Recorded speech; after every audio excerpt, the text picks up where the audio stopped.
que em tudo fosse semelhante aos seus irmãos, para ser misericordioso e fiel, sumo sacerdote naquilo que é de Deus, para expiar o pecado do povo.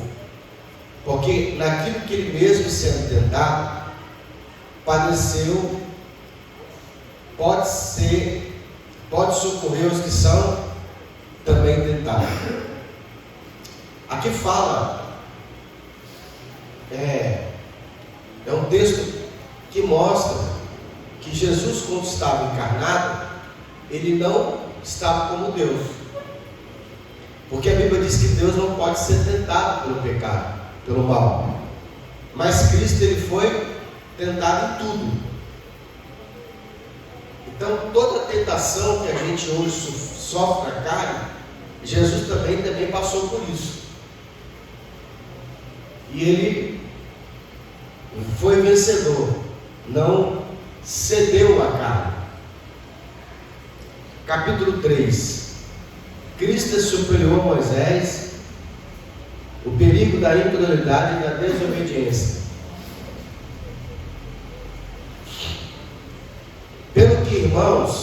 Pelo que, irmãos santos, participantes da vocação celestial, considerai a Jesus Cristo apóstolo e sumo sacerdote da nossa confissão, sendo fiel ao que o que constituiu, como também o foi Moisés em toda a sua casa, porque ele é tido por digno de tanto maior glória do que Moisés, quanto maior honra do que a casa tem aquele que edificou. Porque toda a casa é edificada por alguém, mas o que edificou todas as coisas é Deus. E na verdade Moisés foi fiel em toda a sua casa, como servo, para testemunho das coisas que se haverão de anunciar. Mas Cristo, como filho, sobre a sua própria casa, a qual somos nós, e tão somente conservamos firme a confiança e a glória da esperança até o fim. Portanto, como diz o Espírito Santo, se ouvides hoje sua voz, não endureçais o vosso coração, como na provocação no dia da tentação no deserto, onde vossos pais me tentaram e me provaram e viram por 40 anos as minhas obras. Por isso me indignei contra a geração e disse: estes sempre erram em seu coração e não conheceram os meus caminhos.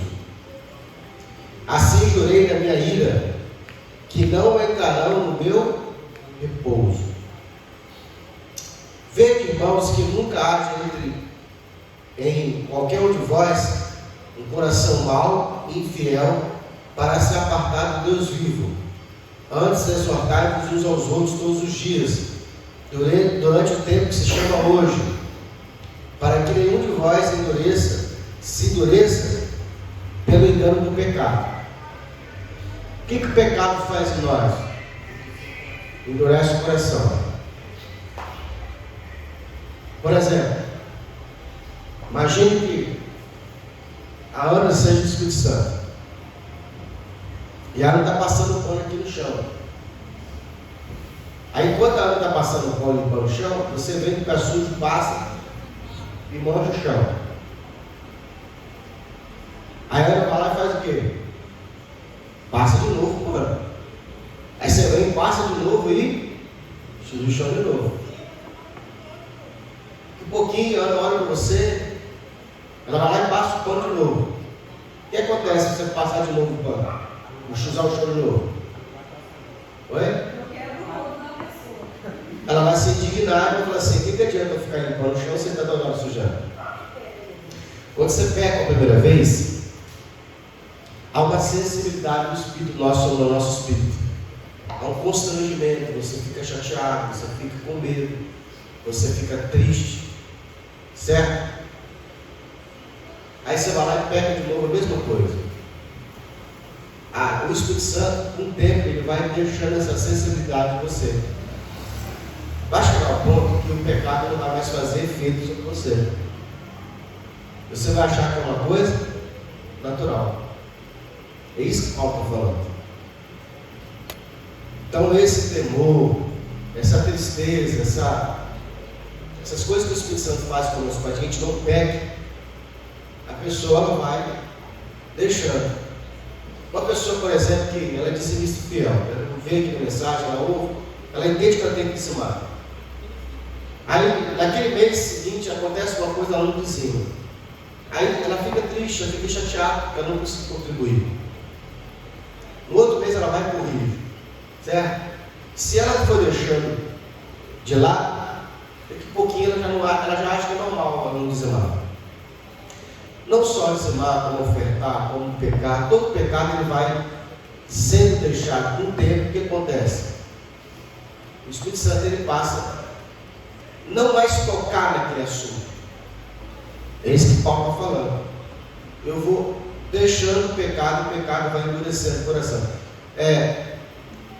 Na nossa carne é igual. Quando você nunca pegou peso, a mão da gente é muito fina. Aí primeira vez que você usa inchado, o que acontece? Fica todo ferido. Que a gente chama de ficar assim, fica na carne viva. Aí a carne vai e se recupera. O que acontece com a sua mão? Ela fica grossa. Na próxima vez, você já não vai puxar inchado, você já não vai machucar mais a mão. Ou seja, vai endurecendo a carne. Não é isso? O nosso espírito é a mesma coisa em relação ao pecado. Tem gente que já não está mais sensível ao Espírito Santo.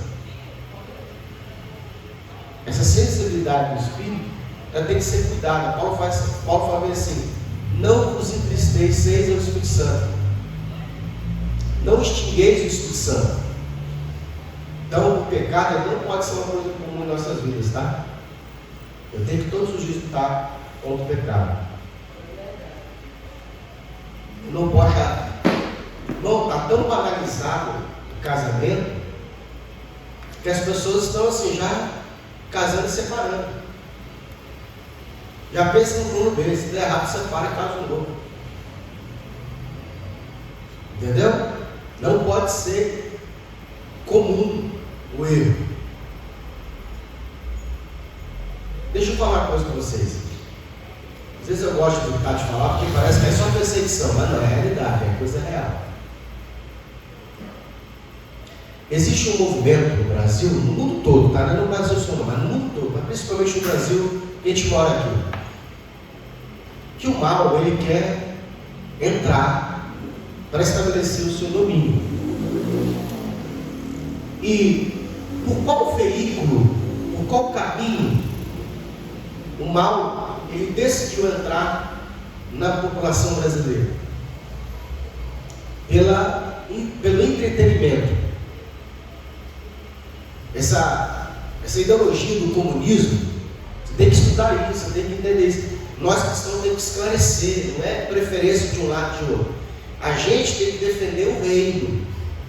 A gente cristão não tem que se apegar a lado A, lado B. A gente tem que olhar qual lado que é o lado correto, que é o lado que está indo para o lado de Deus. Não é ter preferência lado A, lado B, mas vamos lá. Existe uma ideologia do comunismo que defende o quê? O mal. É do mal. E essa ideologia do comunismo, ele falou assim: a gente precisa destruir a família. Hã? Como é que eu destruo a família? Qual que é a base da família? A base da família é pai, mãe, filho. Essa é a base. A Trindade, ela está baseada na família: Pai, Filho e o Espírito Santo. O Espírito Santo é a parte feminina da família. O mundo, ele é governado por famílias. Não sei se você sabe disso. Mas as maiores empresas que dominam o comércio mundial são de famílias. Mas, pastor, como assim? Entra na internet e coloca lá assim, ó, as 10 famílias mais ricas do mundo. Se não me engano, a segunda família mais rica do mundo é do Walmart. É a segunda família mais rica. Existe uma família que ela não está em mídia, ela não está na Forbes, e elas dominam tudo, são donas de banco, donas de empresa. A Electrolux, por exemplo, é uma família só. A General Motors, a Bosch, ela é dona de uma família só. Quem comprou a Bosch, que é a dona da Bosch, ela é dona de outras empresas multibilionárias. Não, a gente entende como empresa, mas elas são donas de família, que passam de geração para geração. Oi? É movimento de reino. O que é o reino? O que é o reino? A família real. É porque como aqui a gente não está acostumado com esse governo, a gente tem esse negócio de presidente, partido, então a gente não está familiarizado. Mas quem governa o mundo são famílias. Aí outro dia eu estava estudando, que eu gosto de estudar bastante, eu não sabia. Qual que é um dos homens mais ricos do mundo? Vocês sabem? Aquele do negócio do banco lá, não? Deixa eu ficar quietinho. Você sabe, Brás? Um dos homens mais ricos do mundo? Você sabe, Brás? Sabe, Adriano? Sabe, Giovanna? Ana? Sabe lá? Manuel? Vocês não sabem. O cara que fica mandando foguete para o espaço, sabe não? Elon Musk. Um dos mais ricos do mundo. Você sabia que o Elon Musk, a família dele é rica também? A irmã é rica, o irmão é rico. O pai dele era rico. Ele não veio da pobreza. O pai dele também é engenheiro, engenheiro de sucesso. Dono de mina de esmeralda. A mãe dele, socialite, de moda. A irmã dele tem um dos maiores, lá nos Estados Unidos, dos maiores streaming. Compete com o Netflix. Ela mexe com o negócio de filme, cinema. O irmão dele tem participação na empresa dele, na Tesla, na SpaceX. Então você vai vendo famílias que dominam o mundo. Dominam o mundo. O que eu estou querendo dizer isso? Então a ideologia, ela quer destruir o princípio de família. Por que a ideologia do comunismo, ela quer que você fique dependente do Estado e fique cada vez mais pobre? Porque uma das blindagens, proteção de uma família são os patrimônios. Uma família muito rica dificilmente se dissolve. O que vai parar uma pessoa muito rica é o quê? O patrimônio. Teve uma briguinha lá, vou separar, vai dividir o patrimônio bem? Protege. Então, como que o comunismo, ele veio, de que forma ele foi, como é que a gente vai entrar na sociedade? Como é que a gente vai entrar nas casas para destruir o patriarcado? Através do entretenimento, através da cultura. Que quando eu falo entretenimento você não entende, mas é a cultura. E aí, como que eu destruo uma família? A gente, pela cultura, cria-se novelas, cria-se filmes, cria-se desenhos que banaliza a família. Um desenho muito famoso que veio para destruir a identidade familiar é o Simpson. Porque no Simpson, o Bart, que é o pai, né? Bart não é o.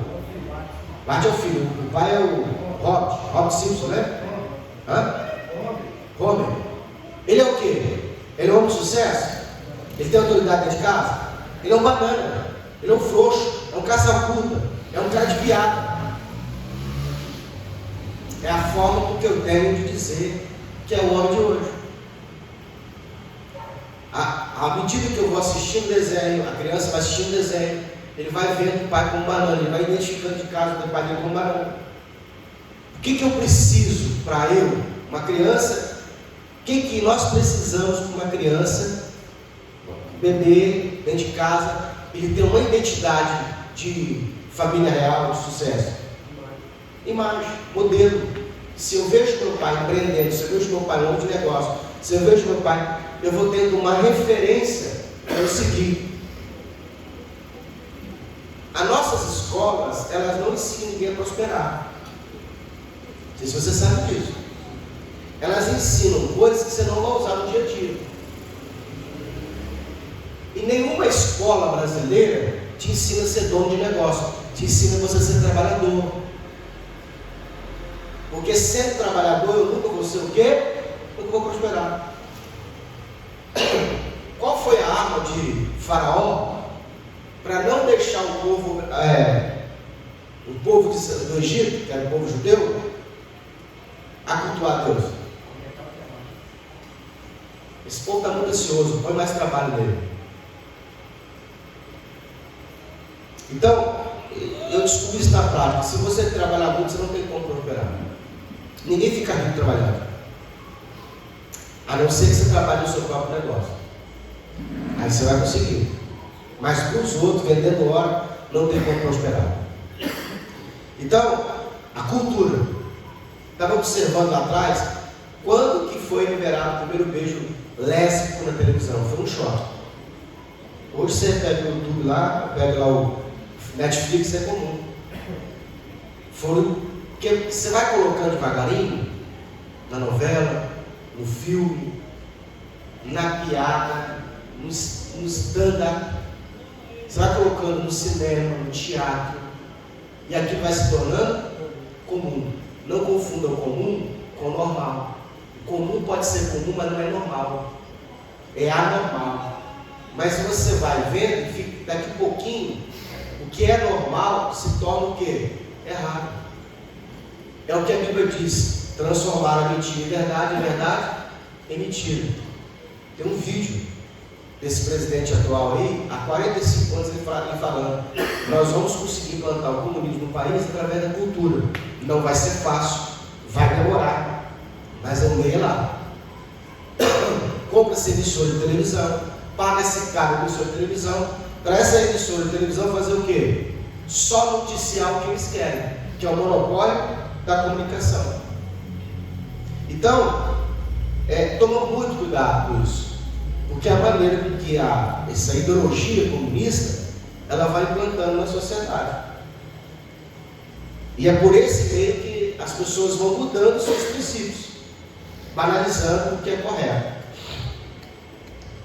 Então, como que o pecado ele vai se tornar comum? Se todo mundo estiver fazendo. Antigamente,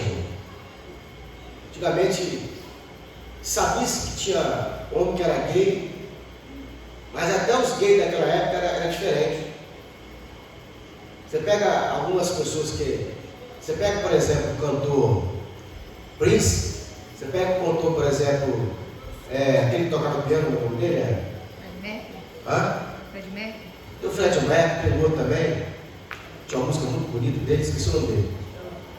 Elton John. O cara não tinha traço de gay. Renato Russo, você pega a música do Renato Russo, não tinha traço, o cara era homossexual, o cara escondia aquilo. Hoje em dia está muito banalizado. Então é até perigoso você falar, porque senão você vai ser tipo como homofóbico.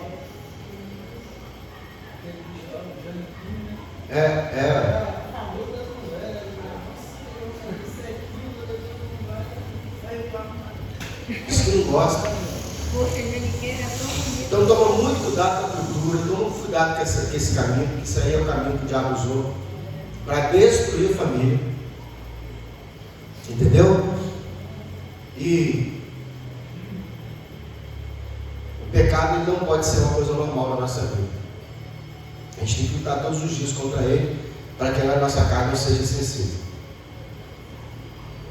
Parei aonde? Qual versículo? Aqui, 12, né?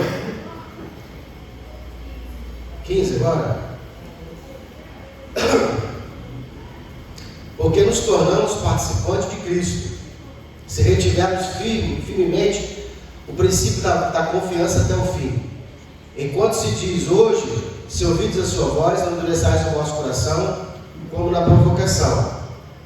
Porque havendo alguns ouvindo o provocaram, mas não todos os que saíram do Egito por meio de Moisés, mas com quem se indignou por 40 anos. Não foi porventura os que pecaram, cujos corpos caíram no deserto? Eles saiu uma grande quantidade do Egito e passaram para o deserto. Mas os que entraram na terra prometida, se você pegar os que saíram do Egito e os que entraram na terra prometida, só tem 2, Josué e Caleb. Os outros tudo morreram no deserto. Deus pegou, por exemplo, eles tiveram filhos, e esses filhos tomaram os lugares dos pais. Entrou quase a mesma quantidade que saiu do Egito. Porém, se você pegar os que saíram do Egito e os que entraram, só tem 2, Josué e Caleb. E por que não entraram? Porque tentaram Deus, porque era por meio de fé, e eles não tiveram fé. Tentaram, provocaram Deus o tempo todo. Ele era uma mistura, né? A Bíblia diz que a mistura fez eles pecarem. Mas por que mistura é essa? Irmão, toda mistura é complicada. Dentro de empresa, por exemplo, não é muito bom você misturar funcionário. Porque tem funcionário que tem problema e ele fica contaminando os outros. Então tem empresa, por exemplo, que ela evita de colocar funcionário por funcionário. Tem funcionário que ele é tão perverso, que ele contamina o outro, para o outro desanimar, faltar ao serviço, fazer greve, mas ele mesmo faz. Eu lembro uma vez, tinha um feriado de carnaval na empresa, e eu fui tomar partido. Todo mundo reclamando da empresa, eu fui tomar partido. Aí o dono, ele ficou sabendo, porque um dos que estava no meio foi lá falar com o dono. Aí, na hora de pagar, o dono não me pagou o feriado de carnaval no contra-cheque. Aí eu fui reclamar com ele. Você me pagou, é feriado, está aquele lei, você tem opção, se ele pagar agora, me paga depois eu corro atrás. Ele falou assim, quanto que é o feriado? Eu fui lá, fiz os cálculos na cabeça lá, mostrei para ele quanto que é o cálculo. Ele foi, tirou o dinheiro da minha frente e me deu o dinheiro. Está aqui o seu feriado. Aí eu falei assim, mas se você ia pagar, por que você não pagou no contra-cheque? Ele falou assim, quando você for brigar por um direito seu, briga você, não chama todo mundo para brigar, não, porque todo mundo merece feriado. Ele falou assim, eu nunca fiz questão de pagar o feriado. Só que eu acho que tem gente que não merece. Você, trabalhador, você merece. Sabe qual foi o seu erro? Ele falou comigo. Você está brigando pela vida dos outros. Não faz isso não. Nem o dono de empresa gosta disso. Você acha que você está certo? Briga pelo seu direito, você. E aí foi lá que eu aprendi. Não tomar. E isso já aconteceu várias vezes em empresa. A gente junta aquela fofoquinha, sabe? E aí todo mundo junta força para ir lá na empresa. E aí muitas vezes aquele que está reclamando, ele não vai. Ele te empurra para você. Porque se você ganhar a causa, ele também ganha. Agora, se você se lascar, só você se lasca. E essa era a grande questão do deserto. O povo que reclamava era um povo que não era original hebreu. Era um povo que veio em mistura. Por que a Bíblia ela deixa um conselho para cristão não casar com ímpio? Porque às vezes o cristão fala assim, não, eu vou ganhar ele para Jesus. Ele vai te ganhar para Satanás. Ele vai te ganhar com o mal. Então, não se coloca debaixo de julgo. Não adianta você casar com o ímpio, achando que o ímpio ele vai se converter, não vai. Ele vai arrumar uma treta tão grande com você, que você vai desanimar. É muito mais fácil para você ceder ao mal, que já tem que lutar sozinho contra o mal. Agora tem uma força. Então, O povo tentou Deus no deserto. O que Deus fez com esse povo que tentou o Senhor? Matou eles tudo. Só os filhos entraram.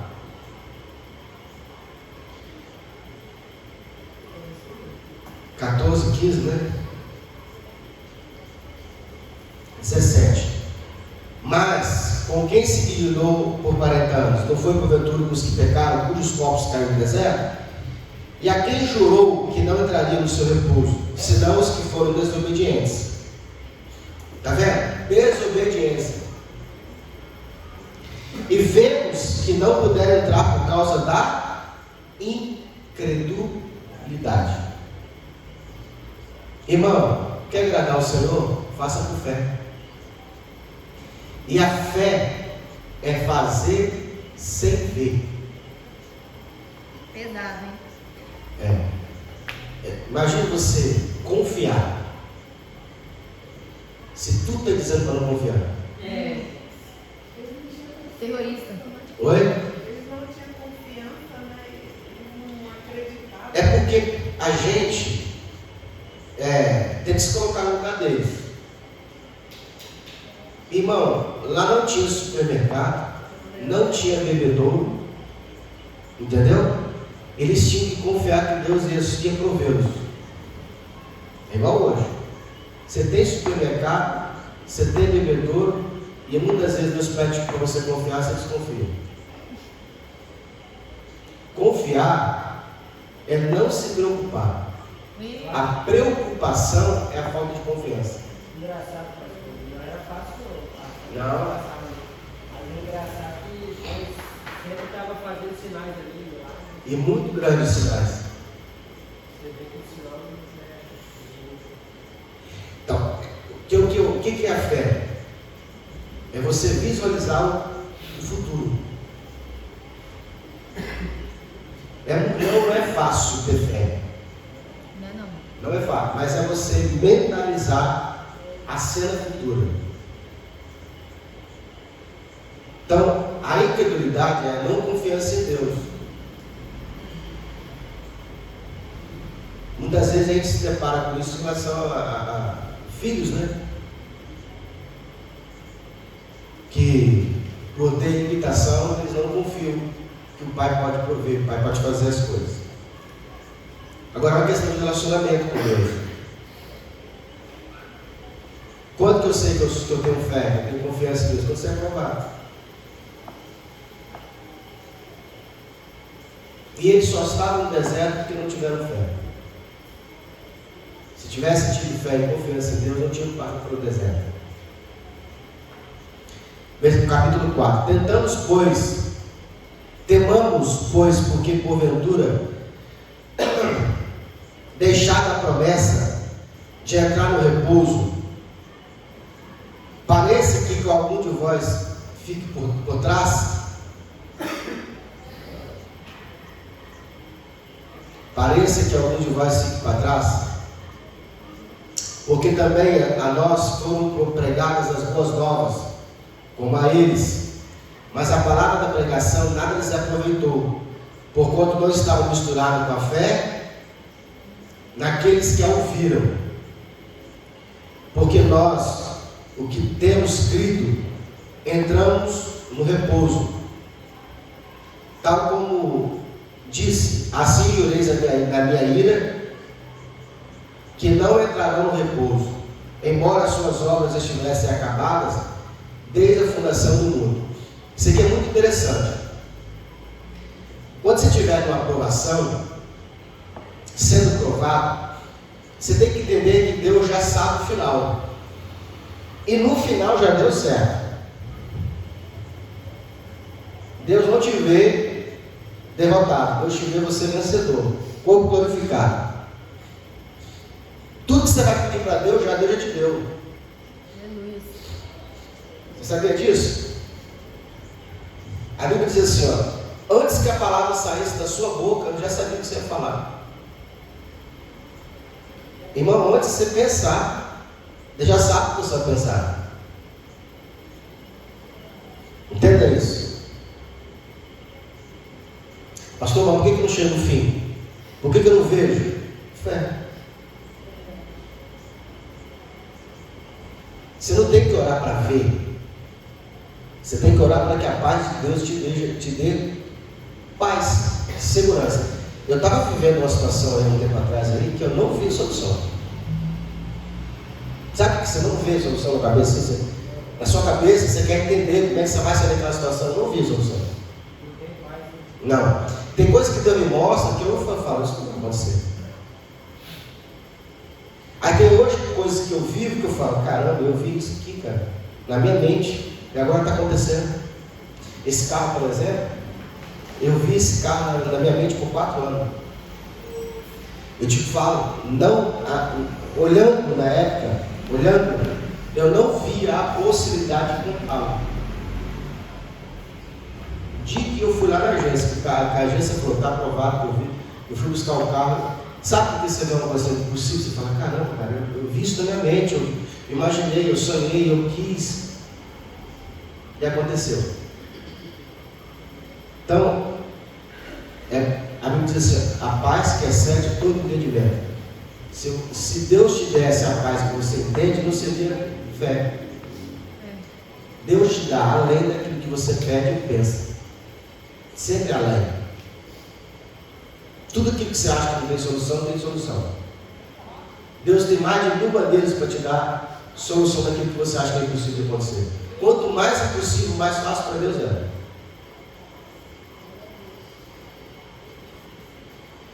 Então, você tem que ler aquele versículo várias vezes, até você entender. Tudo que pedires em oração, crendo e não duvidando. Pastor, eu duvido, então você tem que orar até não duvidar. Ore até não duvidar. Se você não tem fé para receber, ore para ter fé.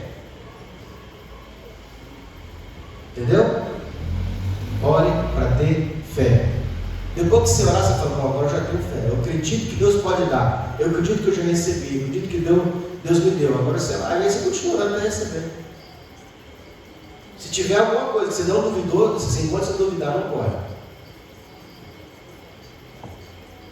Não sei se você entende isso que eu estou falando. Tinha uma coisa que eu estava pedindo para Deus e eu não tinha fé para receber.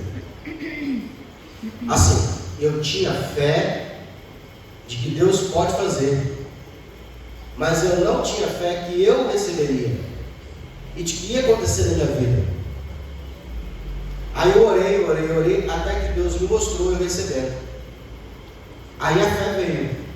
Agora eu estou orando, já agradecendo porque eu sei que é real. Entende? É por isso que eu sempre falo para vocês, tem um caderno de oração, para você depois ficar folheando no caderno, dizendo isso aqui eu recebi, isso aqui também. Essa última agora, toda hora eu lembro dela e falar, pai, como pode? Eu nem imaginava que seria possível, nem imaginava que isso ia acontecer. Como que Deus fez, como que Deus agiu. Então eles não entraram no descanso porque a fé, Hebreus 4 também. A fé, a confiança. O que é confiança? É relacionamento. Muitas vezes a esposa, quando ela é recém-casada, até ela confiar no marido, vai ter que ter um relacionamento de um tempo. E começa a faltar as coisas, ela não sabe como é que aquilo é. Agora, chega um tempo aonde ela está acostumada por ele sempre resolver as coisas, que ela já não tem mais preocupação, porque ela sabe, uma hora ele vai resolver. De acordo com o relacionamento.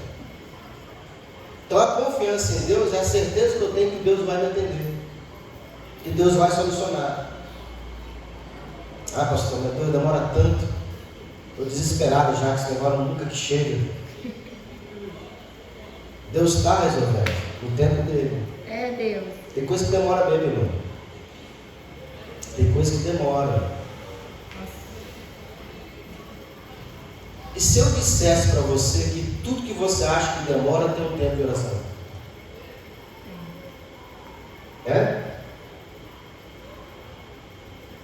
Tem uma irmã, um testemunho para vocês, tem uma irmã que o marido dela largou ela e foi morar com outra mulher. E ela amava o marido dela, queria que ele voltasse. Mas ele estava com outra mulher, casado com outra mulher. Eu acredito que se nos primeiros meses, 6 meses, ela acredita que ele vai voltar. Mas se decepcionar com a outra, vai voltar. Acredita que no primeiro ano ainda há a possibilidade de voltar. Mas já tinha 12 anos que ela estava, porque que o marido dela estava com outra mulher. E ela queria que ele voltasse. E aí um dia, o bispo estava ensinando na igreja, ele falou bem assim, tinha uma irmã, que o marido dela estava, ela queria que o marido se convertesse. Porque ela falou com Deus, ou eu sigo ele com ele, ou sem ele eu não sigo mais. E aí ela fez 30 dias de jejum. Ela jejuava 3 dias, descansava, 3 dias, descansava, durante 30 dias. Depois de 30 dias o marido se converteu. Aí a irmã ouviu. Falou, pastor, tem certeza que tempo de oração, tudo que você quer, você tem que gravar isso. Tudo que você quer pode se materializar com o tempo de oração. Pastor, como é que eu sei o tempo? Você não sabe, você tem que orar até chegar o tempo que aquilo atingiu. Tem casos na Bíblia que uma pessoa que estava grávida, estava estéril, jejuou, orou 20 anos para poder abrir a mão. Abriu. Entendeu? A irmã falou assim, então eu vou fazer o seguinte, eu vou fazer os 30 dias de jejum para meu marido voltar para minha casa. Aí o pastor falou, tem certeza? Vou fazer, eu quero muito que ele volte. Aí ela jejuava 3 dias, descansava 3 dias, descansava Pois essa irmã fez. No final da campanha, sem explicação, sem nada, o marido começou a voltar a conversar com ela. Eles tinham um certo contato, eles não estavam afastados de tudo.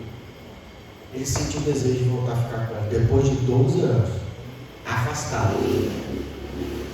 Ele simplesmente voltou para ela com a outra mulher. Então você tem que ler esse versículo na Bíblia. Tudo não diz, a Bíblia não diz assim, não diz assim, alguma coisa.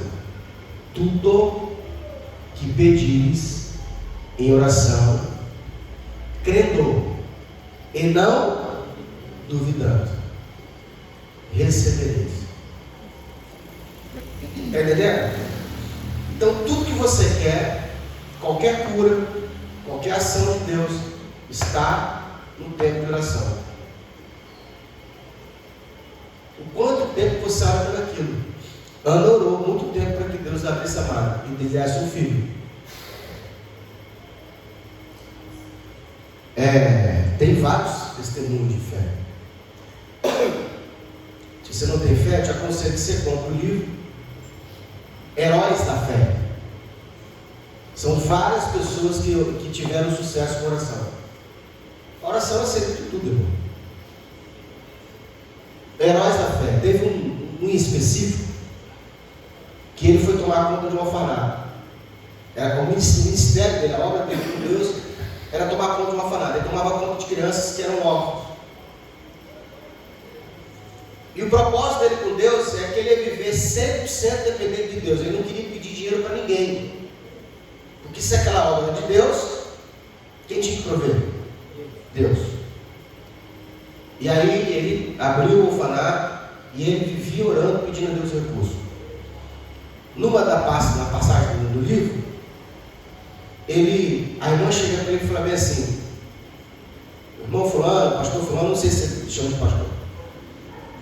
A última refeição que nós tínhamos para as crianças foi feita hoje. Amanhã de manhã a gente não tem o que comer. Ele falou, tudo bem. Ele foi para o joelho e passou a madrugada orando. Irmão, ele não ia em algum lugar pedir. Quando ele chegava de manhã cedo, alguém veio no orfanato e falava assim: Deus me incomodou em trazer esse recurso para vocês. E assim ele foi vivendo todos os dias no orfanato. Ele nunca pediu dinheiro para ninguém. Tudo que você quer, tudo, você precisa, você almeja estar no tempo de oração. O problema é que a gente ora pouco. A gente confia um pouco em Deus.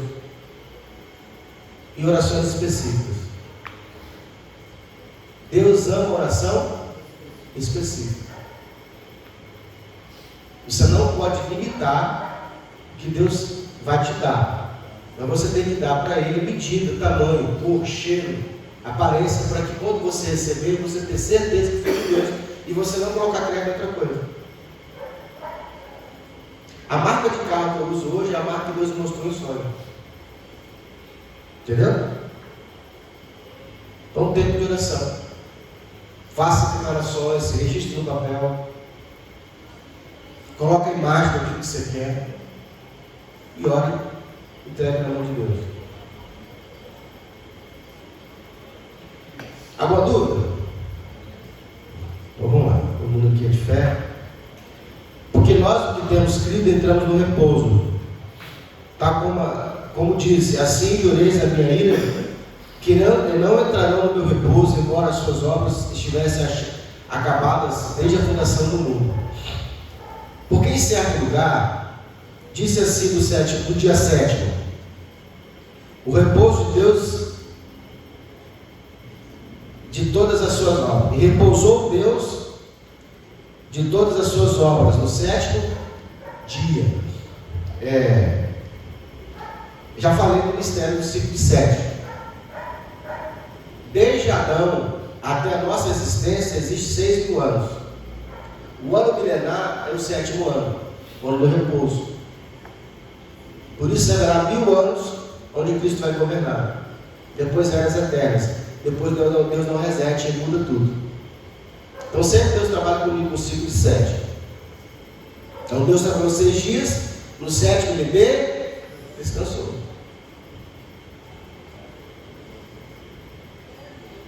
Visto, pois, que resta que alguns entrem nele, e que aqueles a quem primeiro foram pregadas as boas novas, não entraram por causa da desobediência. Determina outra vez um certo dia, hoje dizendo por Davi, muito tempo depois, como está dito, hoje se ouvireis a voz, não endurecereis os vossos coração. Porque se Josué lhes houvesse dado repouso, não falaria depois disso em outro dia. Portanto, resta ainda um repouso para o povo de Deus. Porque aquele que entrou no seu repouso, ele próprio repousou de suas obras, como Deus das suas. Procuremos, pois, entrar naquele repouso, para que ninguém caia no mesmo exemplo de desobediência. Porque a palavra de Deus é viva e eficaz, mais penetrante do que qualquer espada de 2 gumes, e penetra até a divisão da alma e do espírito, das juntas e medulas, e é apta para discernir os pensamentos e intenções do coração. Não há criatura alguma encoberta diante dele. Antes todas as coisas estão nuas e patentes aos seus olhos, aos olhos daquele que temos que tratar. A palavra de Deus, o Espírito de Deus, ele penetra na divisão, que o Espírito e a alma não têm, eles são acoplados. Mas a palavra ela consegue discernir, dividir o que é indivisível. O que é espírito e o que é alma? Porque a própria Bíblia, ela muitas vezes confunde alma de espírito, como se pudesse dividir, não pode. Uma vez, lendo um livro de teologia sistemática, alguém tentando explicar o que seria o espírito. O espírito é aquilo que energiza a alma. A alma só existe porque tem um espírito. Na verdade, o espírito é a alma, é o corpo espiritual. Não tem como separar o espírito da alma. Tem como separar a alma do corpo físico, mas não tem como separar o espírito da O que está falando aqui é que existe uma separação. Porque Deus pode habitar no espírito e não está habitando na alma, porque a alma tem uma personalidade, o espírito não.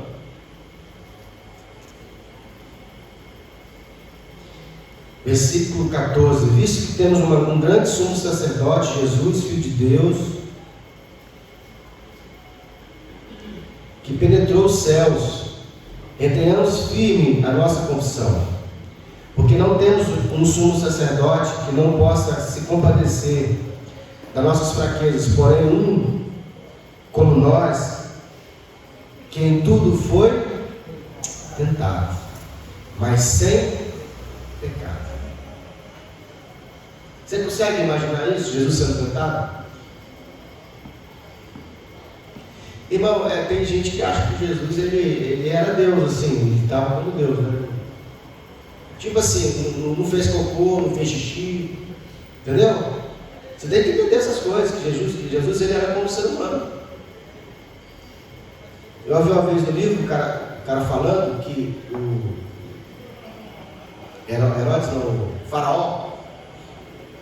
faraó, ele não fazia as necessidades como todo mundo fazia no Egito.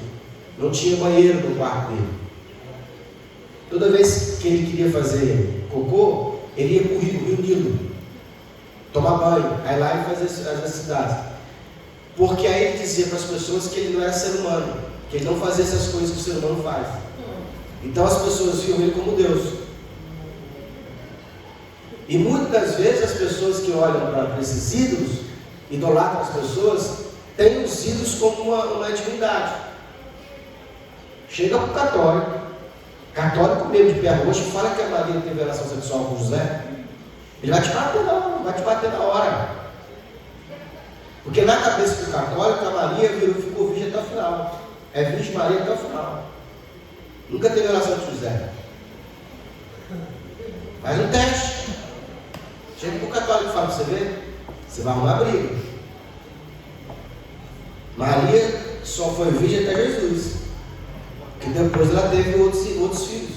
E como é que ela teve filho? Todo mundo foi concebido pelo Espírito Santo ou só Jesus? Só Jesus. Faz um teste depois. Quem é que tem católico na família aí? Eles acreditam que Maria não teve relação sexual.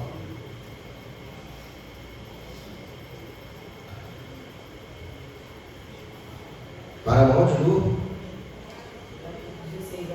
Isso. Foi tentado em tudo, mas sem pecar. Se foi tentado em tudo, teve alguma mulher que tentou Jesus, né? Oi? Não, feio não pode, que mulher feia não tenta ninguém. Isso é uma mulher bonita. Foi o tipo dele aí, entendeu? A tentar entendeu? dizer assim. Em tudo que foi tentado. Versículo 16: chegamos, pois, com confiança ao trono da graça, para que possamos alcançar misericórdia e achar graça ao fim de sermos ajudados em tempo oportuno. Você tem que ter confiança de chegar no trono da graça. Toda vez que você ouvir a palavra graça, você tem que entender que existe um requisito para você reivindicar a graça, não merecer. Quando que eu peço a graça de Deus? Quando eu não mereço. Quem merece não pode pedir graça, porque a graça é um favor merecido. Então a grande questão da salvação pela graça é que alguém só pode ser salvo pela graça se ele não merecer. O que alguns acham que tem que melhorar o comportamento para merecer a salvação? Não, pastor, eu fui salvo pela graça, mas se eu não parar de pecar, eu vou perder ela. Então não é pela graça. Deus só tem uma vida, a vida eterna. É eterna ou temporária? É enquanto dure, é eterno ou até quando eu peque? Entendeu? Deus já sabia que você é pecado antes de te dar a salvação? E por que ele te deu? Ó, Segura ele até você pegar, depois você devolve, tá? Você perde ela. Ele não sabia que você já ia pegar?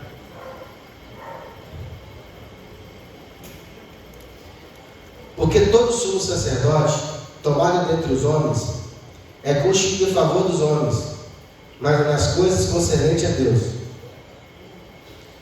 para que ofereça dons e sacrifícios pelos pecados. As pessoas não podiam ir até Deus direto. Tem que ter um intermediário. Esse intermediário é quem? Sacerdote.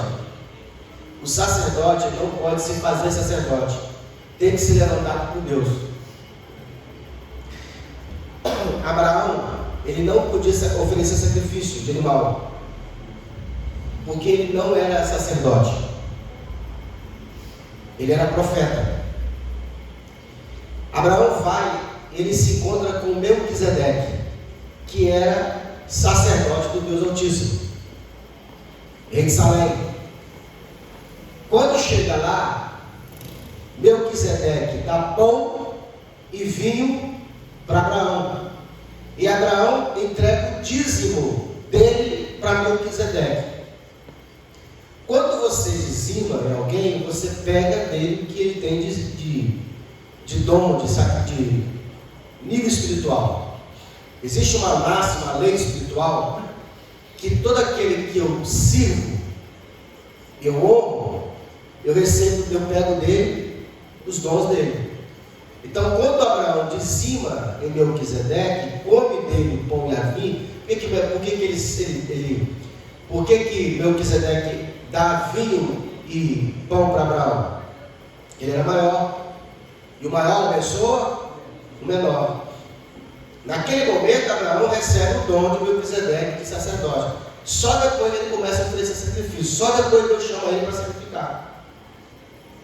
Então, o que o autor de Hebreus, que Paulo está falando aqui, é que ninguém se faz sacerdote. Tem que ser constituído por Deus.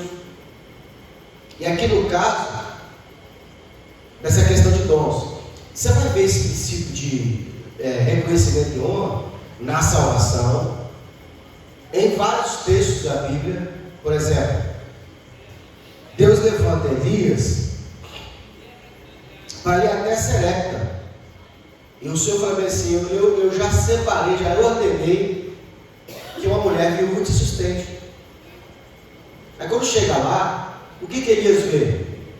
Uma mulher que só tinha uma porção de farinha, um pouco de azeite e a lenha que ela estava cavando, ela ia fazer um bolo, dar comer e comer. O que aconteceu? O profeta come o que ela tem, pega dela o que ela tem e profetiza sobre ela, porque Elias era profeta. Só que o dom que eu recebo de Deus nunca é para mim, sempre é para abençoar outra pessoa. Por que tipo assim, Deus me dá o dom de fazer você prosperar, mas eu não posso a mim mesmo me prosperar. Eu tenho que te abençoar. Aí quando eu tomo de você o que é material, eu libero a bênção espiritual. Está entendendo? Então, por que você precisa dizimar? Para que Deus te dê a bênção espiritual. É assim. E nenhum dom, ele é para si mesmo. Sempre é para o outro. Sempre Deus usa o outro. O Espírito Santo vai te dar 9 dons. Ele pode te dar 9 dons. Desses 9, só um edifica-se você mesmo. Os outros 8 é para os outros.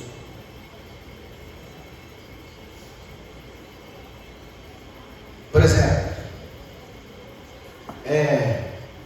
um compositor, ele pode compor uma música e ela fazer sucesso. Acontece muito com cantores. Por isso, quando eu vejo reportagens dos cantores falando que vai fazer show, e ele acabou de fazer uma música nova, mas as pessoas querem ouvir a música antiga. E tem cantor que não pode cantar música antiga, porque já cantou várias vezes. Ele está louco para mostrar a música nova, mas a pessoa fala o quê? Canta aquela antiga, sucesso, que aquela faz ele lembrar de alguma coisa para trás. E o cantor, que ele é muitas vezes egoísta, ele faz o quê? Ele quer mostrar a nova. Mas a nova só mexe com ele, não mexe com quem não ouviu ela. Então, acontece com a gente. Às vezes Deus te dá um dom e você quer fazer alguma coisa, mas Deus quer te usar aquele dom que Ele te deu. O seu dom de pregar. Às vezes você quer louvar. Às vezes o seu dom de louvar. Às vezes você não quer louvar, você quer fazer outra coisa. Mas os dons que Deus te deu é o que edifica outra pessoa. É mesmo. Portanto, porque todo sumo sacerdote, tomado dentre os homens, separado dentre os homens, é constituído a favor de homens, nas coisas concernentes a Deus, para que ofereça dons e sacrifícios pelo pecado, e possa compadecer-se permanentemente dos ignorantes e errados. Pois também ele mesmo está rodeado de fraqueza, e por esta causa deve ele, tanto pelo povo como também por si mesmo, fazer oferta pelo pecado.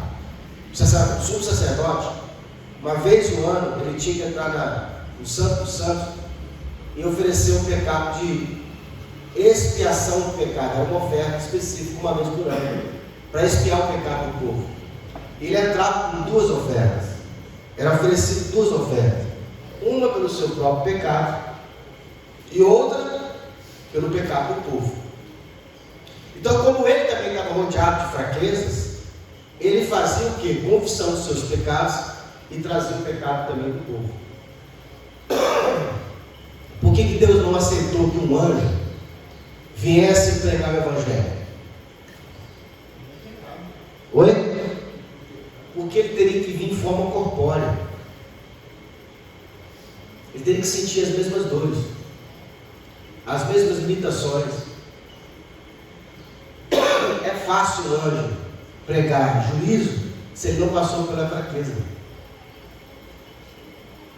Então Cristo teve que fazer o quê? Esvaziar de si mesmo,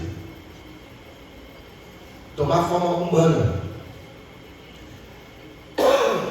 Tem um desenho,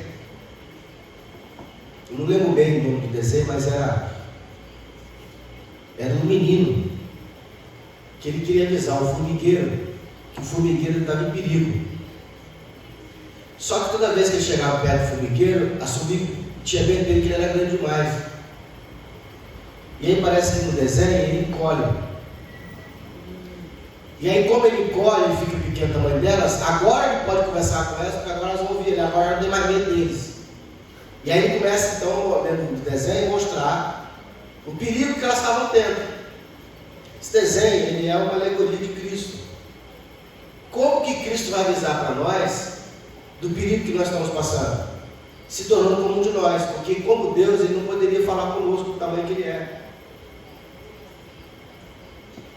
A gente tem medo de Deus. Quando Deus foi falar com o povo no deserto, que Deus falou assim com Moisés: Moisés, santifica o povo por 3 dias, eu vou descer e vou falar com o povo.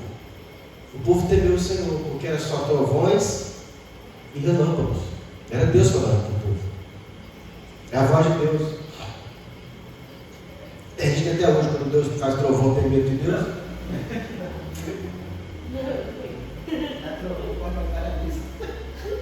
O povo falou bem assim, quando Deus começou, irmão, você já viu um vulcão? Está na televisão. Era um vulcão. O Monte Oreb, ele fumegou. É como se fosse um vulcão. Sai do lago. Ficou tudo escuro, trovões e relâmpagos, e tremia. Era Deus descendo.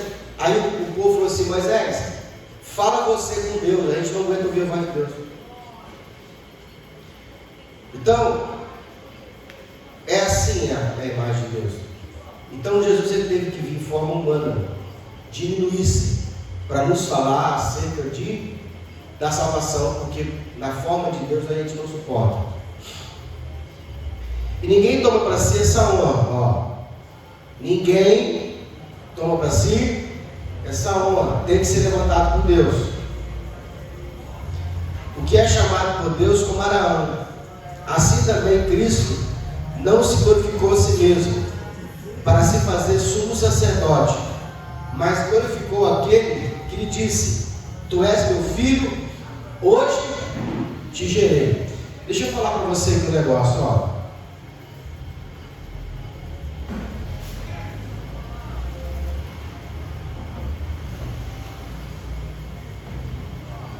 Paulo está falando que ninguém toma para si essa honra. A gente tem dons de Deus Pai, a gente tem dons de Jesus, e a gente tem dons do Espírito Santo, certo? Existe apóstolo do Cordeiro, existe apóstolo do Espírito Santo, existe apóstolo da igreja.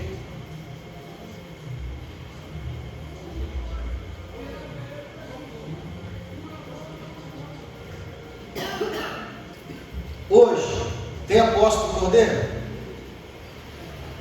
Sim ou não? Nós só temos 12. Os que o Cordeiro levantou. Existe apóstolo que foi levantado pelo Espírito Santo. E existe apóstolo que a igreja levantou. Então, qual que é o dom do Espírito, o dom de Deus? A salvação é o dom de Deus. Quem te dá esse presente? É Deus. Jesus ele te dá dom. Jesus vai levantar pastores, mestres, evangelista e profeta. Não vai? O Espírito Santo também tem dons, os 9 dons do Espírito Santo. Entendeu? Então, tem essa diferença.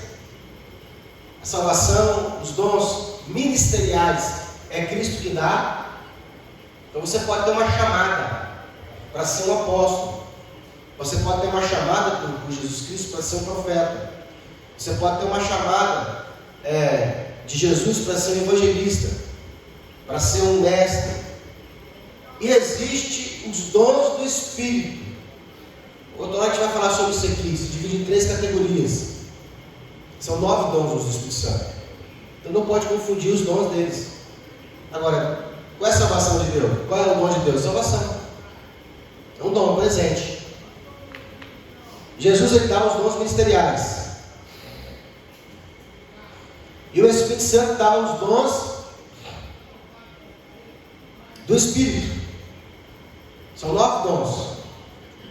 Entendeu? Falar em línguas é dom do Espírito. Então, Paulo está falando que ninguém toma para si. Eu não decido que eu vou ser um pastor.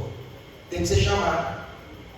Naquela passagem das 10 virgens, o que são as 5 prudentes e as 5 loucas? As 5 prudentes são aquelas que foram chamadas pelo Espírito Santo. As 5 loucas é aquelas que se fizeram, né, aquilo ali. Eu não fui chamado para ser pastor e apóstolo. O que vai acontecer? Até pode dar certo. Até pode encher. Mas não tem galatão. Tem muita igreja que Jesus não abriu. Tem muito pastor que não foi chamado por Deus. Porque às vezes um pastor pode não ser chamado por Deus, e às vezes um empresário foi chamado por Deus para ser empresário. Está entendendo? Tem muito empresário que foi chamado por Deus para abrir aquilo ali. O ministério dele é empresa. E tem muita igreja que não foi chamada, não foi levantada por Jesus. O cara quis abrir. Por exemplo, rebelião. Às vezes a pessoa está na igreja e ele está em rebelião. O que é rebelião? É você não está na vontade de Deus. Às vezes você está num lugar que Deus não quer que você esteja. Ou então você sair sem o tempo de Deus. Isso é rebelião. Às vezes a pessoa tem uma chamada para estar de frente de uma igreja. Mas às vezes ela quer fazer no tempo errado. E ela faz o quê? Ela divide a igreja que ela está por causa dessa chamada, que ela não teve paciência para esperar. Às vezes não é o tempo. Vai chegar um tempo onde Deus vai te... Isso aconteceu comigo, irmão. Teve uma época, eu tinha certeza do meu chamado, que é esse aqui. Só que eu quis fazer antes da hora. Deus falou comigo, não faça agora, que vai chegar seu tempo. Inclusive, o que profetizou para mim foi o pastor Zinaldo. Onde eu estava, o pastor Zinaldo falou assim, época era Clebito. Ele falou assim, Clebito, eu vejo o senhor atravessando a ponte. Só que nessa travessia, a ponte ela ia caindo dos pedaços. O Senhor manda dizer que não é o tempo, mas vai chegar um tempo onde o Senhor vai te dar um cajado. E ninguém vai poder dizer que não foi Deus que te levantou. Eu estava, naquela época da profecia, eu estava decidido a sair da onde eu estava para abrir a igreja. De tanta certeza que eu tinha que ser da minha chamada. Só que não era o tempo. Às vezes você está num lugar que Deus não te quer mais. E você insiste em ficar. E às vezes vai chegar um tempo onde Deus está querendo tirar você de lá e você insiste em ficar. Isso já aconteceu comigo com o emprego. De Deus falar comigo que Deus me dá sinais que era para eu sair de lá, que aquele emprego não era de Deus, e eu queria ficar. E aí, pastor? Irmão, perseguição. Deus vai te perseguir até você sair. Já é o tempo. Lembra uma vez que Deus me tirou do emprego e não me queria mais naquele emprego. E aí eu fui pro joelho. E como você consegue tudo em oração, e eu tinha certeza que se eu orasse, Deus fazia o quê? Abria a porta. Eu orei. E falei, Senhor, eu não aceito. O Senhor tentou conversar comigo. Não te quero aí. Tem um propósito. Não quero nem saber sobre o propósito de vida meu, não. Eu quero o meu emprego de volta. Eu tenho uma obra na sua vida. Não quero saber de te pedir obra. Assim, estou falando do jeito que eu falei com Deus. Eu não te pedi para tu me colocar em prova. Eu não quero saber de prova. Eu não quero saber de obra de Deus. Eu quero o meu emprego. Sou um serviço fiel. Eu joguei na casa de Deus do que eu pagar. Você que tem filho, e o filho, você fala com o filho que não quer, e o filho fica batendo o pé insistindo, o que acontece? Hã? Então vai. O Senhor falou comigo assim, então tá bom. Ó, eu fechei essa porta, então abre. Estou conversando aqui com vocês, como eu falei com Deus. Fui eu que fechei a porta, então abre. Eu não queria que a porta fechasse, eu te pedi para fechar a porta. Porque Deus falou comigo assim, eu quero mexer no seu ministério, para você fechar essa porta, para te dar no ministério, na vida espiritual. Eu falei, não pedi nada de vida espiritual, quero meu emprego de volta. Levou 4 meses. O que aconteceu? Aconteceu. Fui lá, voltei a trabalhar, onde eu trabalhava, na mesma empresa, lá no mesmo ramo de atividade. Minha esposa sabia que eu estava orando. Minha mãe também sabia. Eu cheguei em casa com o carro, com a escada, com a ferramenta, fome da empresa. Minha esposa, oh, glória a Deus. Deus te ouviu, parabéns. Falei, parabéns nada. Eu bati o pé, mas de Deus não. Não é, eu sabia que era de Deus. Essa é a diferença entre, Senhor, faz a tua vontade, não a minha. Eu quero isso. Mas o que o Senhor tem em meu lugar? Irmão, foi um inferno. Outra porta se fechou. Uma outra porta que eu tinha fechou. A dor foi maior ainda. Eu fui pro joelho de novo. Clamar, chorar. Até entender a vontade de Deus. É tipo assim, às vezes você está orando a Deus, Senhor, me dá aquilo, me dá aquilo, me dá aquilo. O Senhor fala, eu tenho algo melhor para te dar. Não quero algo melhor, quero aquilo que eu estou te pedindo. Tá bom, então toma. Aí você pede aquilo que você está pedindo, não aquilo que Deus tem para te dar. E você não deixa Deus te dar o melhor, você pede aquilo, aí aquilo para você é um inferno. Aquilo para você vai ser tormento, aquilo para você vai ser momento de tristeza. E Deus está querendo te livrar daquele momento. Hoje eu sempre falo assim: Senhor, eu quero tanto aquilo, mas o que o Senhor tem para me dar? Se for melhor, me dá o que o Senhor tem para me dar e me ajuda a aceitar o que o Senhor tem para me dar.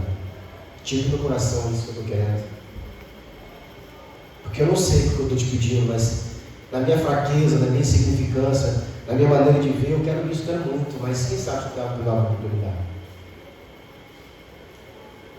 Uma vez eu orei, foi a segunda vez que eu perdi algo nesse sentido, algo profissional, e eu já até contei isso aqui já. Perdi o emprego, pedi para o Senhor, eu falei com Deus assim: Senhor, se eu pudesse, eu ia na Macru fazer um despacho para destruir a vida dessa pessoa, o cara que me mandou embora. E aí eu orei 30 dias, desse jeito. Falei assim: eu queria que ele sentisse a dor que eu estou sentindo. Eu queria voltar muito a trabalhar. E aí, depois de 30 dias, o Senhor falou comigo assim: eu vim te responder o que você me perguntou. Na hora que eu ouvi a voz de Deus, foi tipo um sonho. Eu falei assim: vou voltar para aquele lugar. Eu queria tanto voltar a trabalhar naquele lugar. Eu amava aquilo, realmente. Olha a voz do Senhor. O Senhor falou comigo assim: meu filho, você fez um trabalho lindo naquele lugar, mas aquilo acabou. Para lá você não volta mais. Fechou um ciclo na sua vida, um para o outro. Deus é tão misericordioso que Ele faz assim, ó. Vou explicar aqui.